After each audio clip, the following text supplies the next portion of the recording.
So, Kenny, it's not about the numbers. It's about the guidance. Is there any company or companies that you're going to be looking to the most closely? Listen, I think you have to beware this week, and you just said it. There's a lot of down numbers coming today. There are a lot of big companies that are coming later this week. And so any of these companies that start to disappoint at all, because up until now, we've had some great numbers, right? Not nearly the disaster that they expected. But if you start to get kind of mixed numbers out of what's happening this week, considering it's a big week, then I think you see the Dow start to Well, I don't want to repeat myself, but we talked about it earlier in the show. And if our viewers are just joining us, I use the analogy as this. The market is like your kid who's come home and said, Dad, I'm getting a C+ in geometry. Right. They come home with a B-.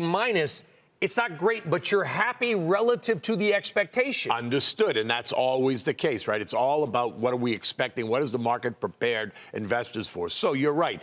And we've seen it in the last 2 weeks, right? Because the numbers have beaten the expectation, and they have not really punished anyone. They haven't punished the market. They certainly haven't punished those stocks. But this is a big week. There are big names this week. Like you said, there's a lot of earnings coming out. And this is the week and into next week where you're going to start to have to pay attention. There's going to be retail numbers, consumer numbers, there's going to be energy numbers. And so these numbers are the ones that are going to really start to set the tone on whether or not the market can fully advance from here or whether or not we see that pullback with the market. Okay, let me ask it more directly. McDonald's, P&G, and Travelers are out. I don't want to take anything away from our coverage. Right. We've got great people covering these numbers. But do any of those stocks have the ability to move the market? Or is it really right now all about Boeing and Apple?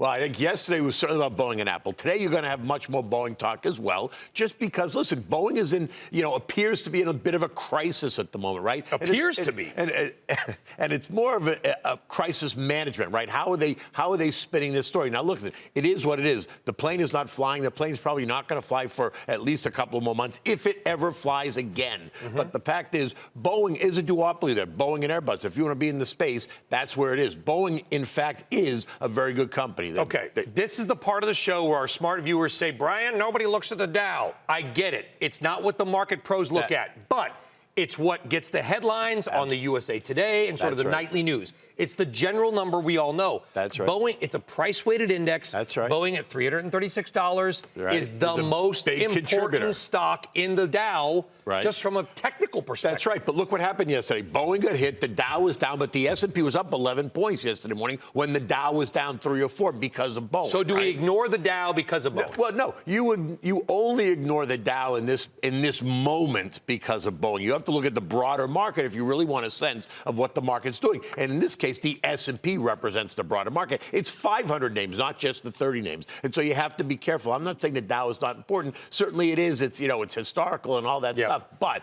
in this event, you really should be looking at the broader market instead of just focusing on the Dow, because the Dow's going to be weak if Boeing continues to get slammed. Yeah, and the biggest stock in the Dow is down 13% this quarter. That's right. Kenny Polcari, really appreciate it. Thank you very much.